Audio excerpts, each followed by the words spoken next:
mindfulness, and then we get into even more core of neuroscience, which is automatic negative thoughts and what is finding purpose and so on. Right. So in the first session, we talked about what is called a flexible leader. So the way we defined a flexible leader is, we cannot afford as leaders to have inflexibility either in our cognition or in our emotion or in our disposition, where we need to show that kind of flexibility in terms of cognitive flexibility, dispositional and emotional flexibility in all the actions which we do as a leader. In cognition, there were three parts, which is the imagining future, stretch goals, and strategy. In disposition, we have the optimism, the energy we bring onto the table, leading from the front, and a can-do kind of an attitude where when people interact with us, there is a certain amount of positivity they go back with when that interaction is completed, and they don't go back at a lower energy level than before. And in terms of emotion, it's really about communication and most importantly, listening and empathy. Yeah. So that's as far as a flexible leader is concerned. It's all fine to say flexible leader and all that, but how do we become a flexible leader is really where our effort is going to be. For that, we understood that in our brain, there is a part of our brain which we call the lower center, which is a habitual brain. The habitual mind. The habitual mind is something which we share with a lot of other animals, even with reptiles. We share that part of it, which is instinctive. That part, a point which I missed out in the last session, in that part of our brain has been around for a very long period of time, which also means it's extremely efficient. The neural connections, that is one neuron connects to something like 100,000 neurons. Okay, it could be as much as 100,000 neurons. It can be even 40,000, 50,000 neurons. That's the level of connection which is there in our lower brain. And therefore, our automatic thoughts are really rapid and very efficient. But the automatic thoughts is also the place which has things like our negative thoughts, some of the emotions, unwanted emotions, and excessive emotions. All of that is residing in that part of our brain. And the higher center, which is a newer part of the brain in the sense it's only there in its full force in human beings. And that part of the brain is something which we don't share with any other mammal. And that's an effortful part of it because the neural connections are not so high. Therefore, for us to be able to use the higher center or the willful mind, we need to be exercising a certain amount of power of our mind. We'll come to powers of mind sometime later. Why do we need to understand? Because if you understand this, we understand ourselves. Ultimately, we are just a combination of our various thoughts and emotions and feelings and so on. If we understand that, we understand ourselves. And if we understand ourselves, we can be a lot more empowered in the kind of action we take. Okay, I understand myself. What can I do about it? Is where we saw neuroplasticity. Neuroplasticity really broke all the myths which we had about the brain, of saying a brain doesn't grow beyond the age of 7, or the brain is different for different kinds of people. Men's brain are different from women's brain. All of those myths, we busted every one of those myths last session. And we are saying we can continue to evolve our brain all the way till the day of our death, or to the moment of our death, right? And that process is what is called neurosculpting, which is using neuroplasticity to slowly chip away at our brain, forming new connections every day, and thereby slowly sculpting a new brain and embarking on a journey of evolving. And that evolution is a very empowering process because that power is with me, because I choose to evolve, like we have spoken about it, that power is within me. So this is really the summary so far. Our objective is to go on and evolve to be an effective leader. And for us to be an effective leader, we are saying we have to be empowered and we have to be flexible, right? Flexible not in terms of unnecessary moral flexibilities and bending and accommodating everything. We are talking about flexibility in cognition and emotion and disposition. And the most powerful tool we have is this whole idea of neuroplasticity and how to take advantage of neuroplasticity, which is the process of neurosculpting. And for us, then we have to take the first step, which is how do we increase self-awareness. So this session and the next session will be in terms of increasing the self-awareness. If you can think about it, we are just opening our mind, and then we are just saying what is sitting there, and we are going step by step to understand what is sitting inside our mind in a very methodical process is what we are going to do and enrich. Now, I have a whole bunch of statements here. I don't expect all of you to read every one of them, but just read a few and think in your mind whether you agree with it or not. I'm not going to ask you how many you agree with or how many you disagree with. Let's say something like, I want my society to be disabled friendly. I cannot stand lazy people. I'm a very relaxed person. School politics really stresses me out. It gives me a massive headache, school politics. Watching television for more than 2 hours a day is bad. Now, each one of us would have made some statement like this or many of these kinds of statements, right? It's more important to be polite than be correct. Trust is the foundational block of marriage. I do my best, my colleagues don't appreciate me. Each one of us would have gone through situations like this. We make statements like this. What do these statements, where do they come from? What are these statements all about is what we are trying to understand in this session. Now, each one of these statements is either one of our values or a belief or a moral. I'm using morals and ethics synonymously. They're not strictly the same, but I'm going to use them synonymously in this, and attitude. All right. Now, if you look at that lady, there are multiple masks which we wear. Values is one type of thing which we wear on top of it. It's not a facade. It's not a mask in that sense. I mean, we have grown with it through our experiences and everything else. So values is one, belief is another, morals is a third, and our attitude is something which gets shaped by all of those things and our experiences. Just to give it a clearer definition, value is something what we think is important to us, what we think is important to others, what we think is important for a society. That is a value. That is our value. All right. What we think is important for us, for our family, for our children, for our society is really our value. I'd asked in the WhatsApp group to put down in terms of, what do you think is important, and asked you to complete a few sentences. Thank you for those who responded. And that is really what you've written there is your set of values. On those three elements, your values. If that is a value, what is a belief? We are not talking about belief in terms of belief in God and faith. That's a different topic. We don't discuss that here. Belief is what I take to be true. Okay, it doesn't have to be a fact. What I take to be true is a belief. I wrote down a couple of beliefs here. Right, one of them is there are people who come out and say what we need in this country with so much indiscipline is we need an autocratic rule in this country. Now that's a belief. That's not founded on facts. That is not something everybody might believe in, but that's something you might believe in, that is somebody else might believe in. Okay, what you take to be true, what you think is true is what a belief is. What is important is a value. What you take to be true is a belief. What is a moral? A moral is what you believe is right. Okay. Usually, moral is used more for a society than for individuals. In individuals, the word ethics is used more.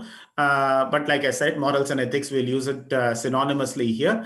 What I believe to be right. So if you ask somebody who's not a smoker and ask them, is it good to be a smoker? Then they will say, no, it's a bad idea to be smoking because you'll get lung cancer and so on and so forth. And let's say we go and catch hold of somebody who smokes, let's say 5 cigarettes a day. And we ask them, is it okay to be smoking? They'll say, no, you should not be smoking too much.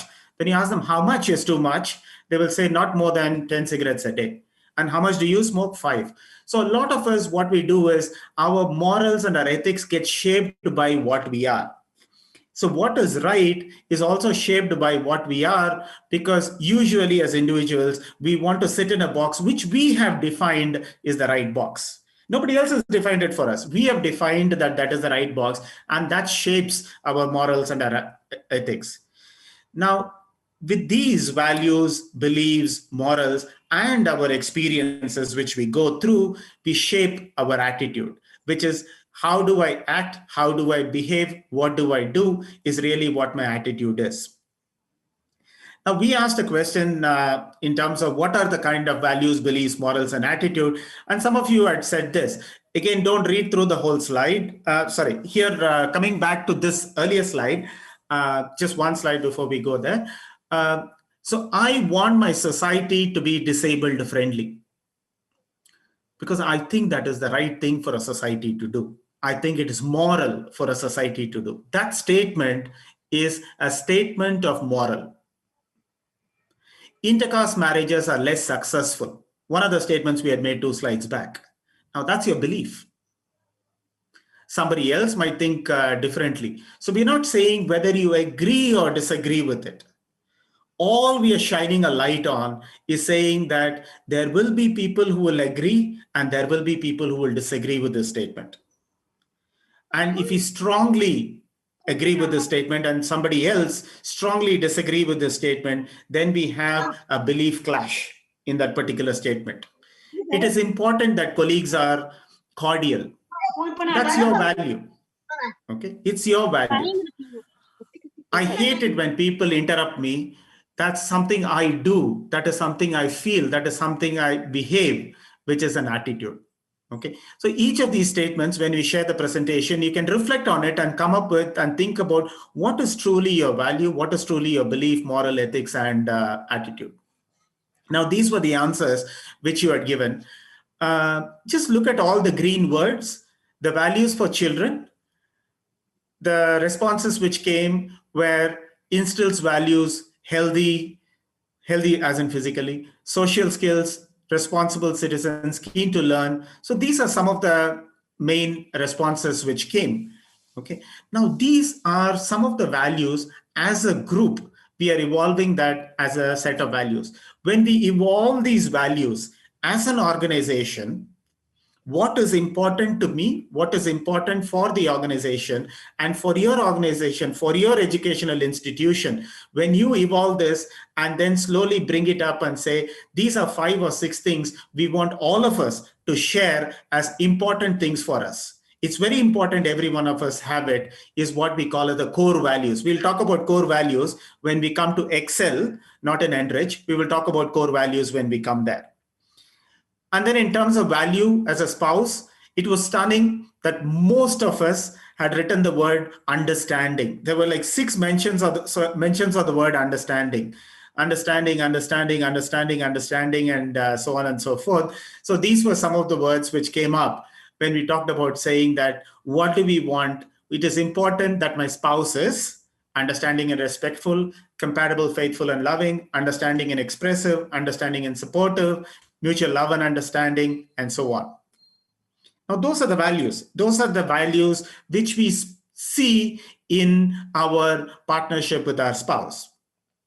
The third one, as a society, some of the words which came up were a compassionate society, a progressive society, a society which has a respect for everybody, a fair and peaceful society, very nice one, accepting of new changes, coexistence as a society. Now, these are values which we look for in a society. Now, values, therefore, is things which are important to us. Belief is something which we take to be true. Morals is something which we think is right. And behavior is how we act based on those 3 and our experiences. There are a few things we need to understand about values, beliefs, morals, and attitude. The first point here is critically important. Almost no values, okay, maybe some, okay, I will grant that maybe 3 or 4 universal values might be there. Most of the values, beliefs, morals, and attitudes are not universal. They are mine. They are my organizations. They are my families. Okay, they might even be my societies. They are not universal. It's very important for us to understand values are not universal, beliefs are not universal, morals are not universal. All of these things are shaped by the socio-economic, emotional, educational conditioning which we go through. Right? We've all been told at some time or the other in our lives that boys are better at math than girls. Okay, that is social conditioning. There is no proof for it. Right?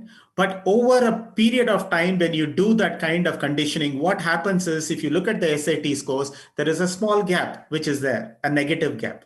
Why is that gap there? The gap is not because A gender is better than B gender or the other way around. That's a foolish idea. We broke that last week. But what it is, it's a social conditioning which we have gone through over a period of time. It is repeatedly told to us in some form or the other, very, very subtly. Very, very subtly. It's very insidious the way it happens, but very, very subtly these messages are given to us, not with any bad intent, but they're just repeated in some form or the other. So they are heavily shaped by a socio-economic, emotional, educational conditioning and our experiences. A very large part of a lot of dissonance which we have, what we call as stress, what we call as bad interpersonal relationships, what we call as I like somebody, I don't like somebody, what we call as this group is like that group is like that, stereotyping, all of those things, generalizations, people of this ilk are all like that. It all stems from a very hardened sense of value, beliefs, morals, and attitude. Not just that, we believe everybody should have the same set of values, beliefs, morals, and attitude. It is not possible. It is because there is no universality to it at all. Okay, just that recognition, just that knowledge that none of these things are universal.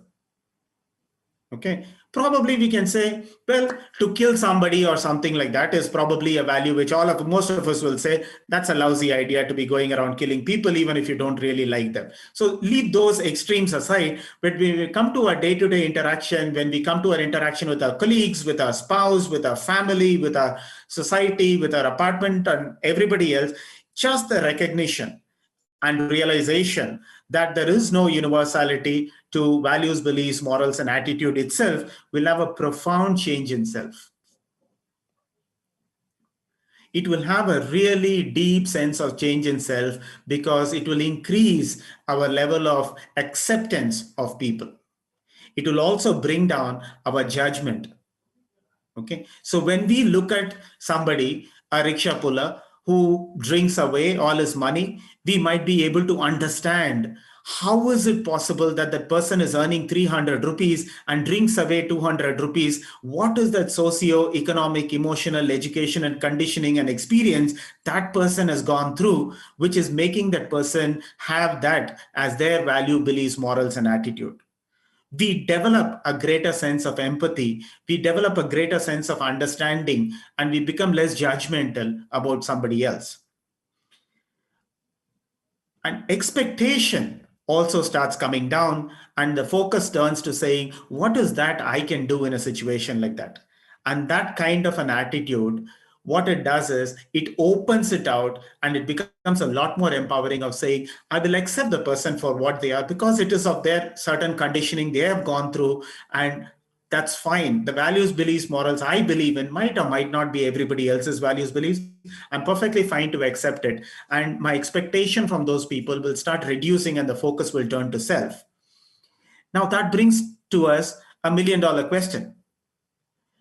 Do I accept everything which is going on and say, okay, I'll be compassionate about it, empathetic about it, compassionate about it, empathetic about it, and I'll become a doormat and expect nothing out of it?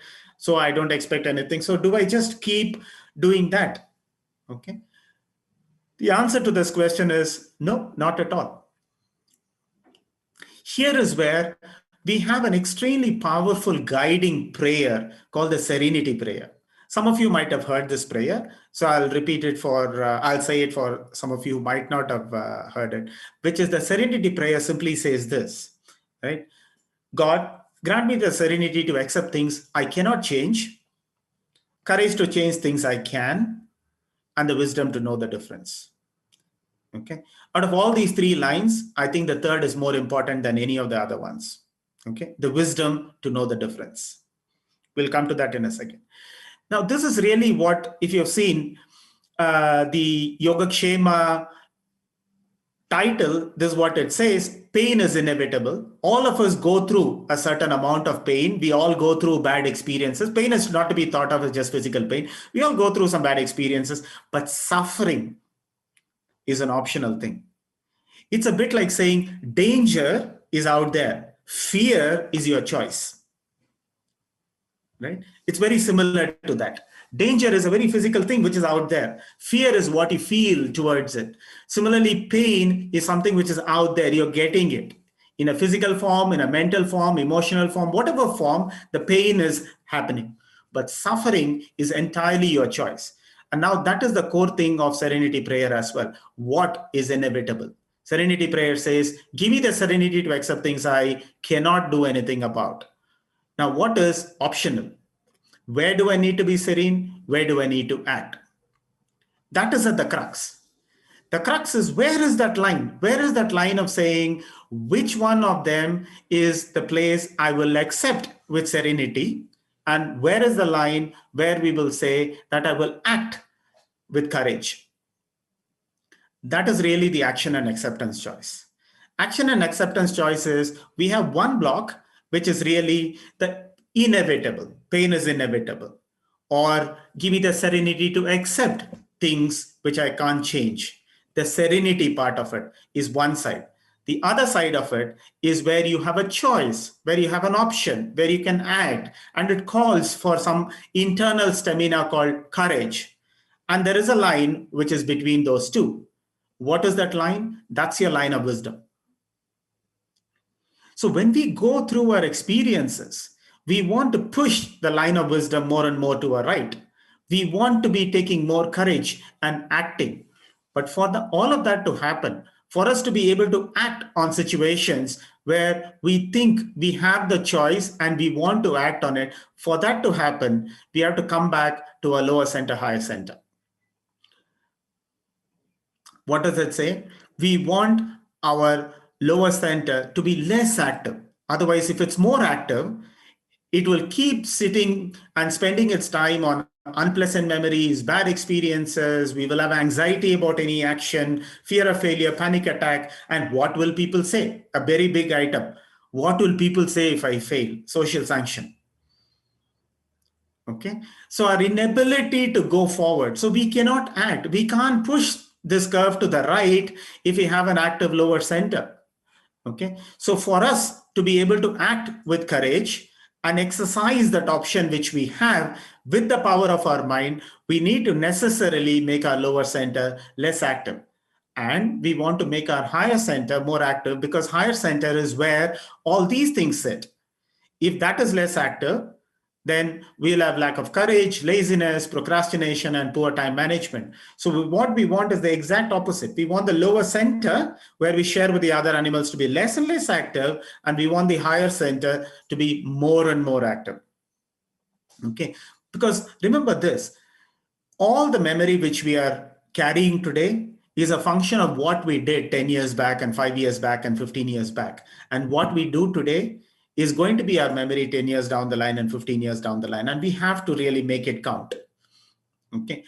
And that means once we take the courage and use the courage to act on something, one of the things we have to accept along the way is, whichever the result, however it comes, we'll have to accept the results as they come. Not every result will be exactly as per our expectation, and it will not be. The only way you will be getting results exactly as per your expectation is when you're taking very low risk, and that's a lousy choice to do with life. Okay, we'll talk more about it when we come to mindset. Now, that doesn't mean I just go on acting and every situation I go on acting. I mean, it's like walking blindfolded when crossing the street. No, of course not. Acting easily is not courage. It's recklessness, right? It's being reckless. But then accepting very easily is also not serenity. A lot of us take that easy way out of not acting. when we see a certain kind of injustice, when we see a certain kind of thing which is truly our value, our belief, and our moral and everything else, we see it happening there and we do nothing about it. And somebody asks you, we can't say I'm being serene about it. We are not being serene, we are just avoiding it. We are running away from it. So serenity is to know that I can do nothing about it, okay, through my wisdom, and then choose not to get hurt or exercise that option and accept it with serenity. Wisdom is what guides us, and wisdom comes through experiences. So therefore, it comes through our internal process of effectively thinking about our thoughts, effectively thinking about how much is my lower center active, higher center active, and so on, and wisdom will guide us. Okay, but we have to think and reflect every day's life experiences, and that is how it will happen. All right, I have some guiding principles and thoughts, which will be my last slide. It doesn't matter what you believe in. I have 4 little circles. Whether there are plenty of beautiful literature which is out there, whether you believe in Bhagavad Gita, which has wonderful work which is there, or whether it is Zen Buddhism or Muhammad Rumi, or it could be Marcus Aurelius, which is on Stoicism, all of them pretty much come down to the same thing, right? And what I have put down as my guiding principles are these things. One, the beliefs through social conditioning is very, very deeply entrenched. It's not easy to identify them. Second, the things that come with you in your birth, color, gender, nationality, religion, caste, disability, socioeconomic background of parents, none of them can really be a source of your pride or shame. Isn't it? I mean, how can it be a source of pride if I'm coming from a certain gender or another, or I'm from a certain country or another? I can feel generally proud about it, but it can't be my differentiator to feel superior to somebody else. You know, a sense of pride is if it just gives a sense of joy that I was born to good parents and I have a good family. It's a sense of joy that is different. But if I come from saying that, a caste which I'm born in and something else is lower or something else is higher, which is a cause of pride or a cause of shame, that's a lousy idea. Or my gender, if I'm a female, that I'm superior to a male or inferior to a male, both of those are lousy ideas. So they are not good ideas at all. Things we are born with cannot be a source of differentiation for us. It is what we are. It defines us, of course, but it can't be a differentiation for us. Third, the thing with where we should act and where we should accept, it's a very, very difficult choice. We will never know it. So therefore, it's a good idea to write down as to what are the things which happened today or in the last 1 week where I could have acted, but I didn't, or I should have accepted and I didn't. Where I could have acted and I didn't, where I should have accepted and I didn't. Just reflect on those points. Don't be harsh on yourself, because making mistakes is a part of the overall journey of going through life. Like we have said it many times, the only way not to make mistakes is not to try hard enough. Fourth, take a little bit of a view from above. When we are very, very close, okay, when we are deep into a certain situation, it doesn't give us perspective. Perspective is taking that one extra breath. Okay, perspective is doing that one little walk outside, buy a cup of coffee, and then take a perspective from above. Just reflect and contemplate, okay, the short-termness of some of these things. Many of these things come and they pass. Okay, so the short-term nature of some of these things will give us the perspective, and in many cases, it will give us the courage if you have to act, or it will give us the serenity if you have to accept.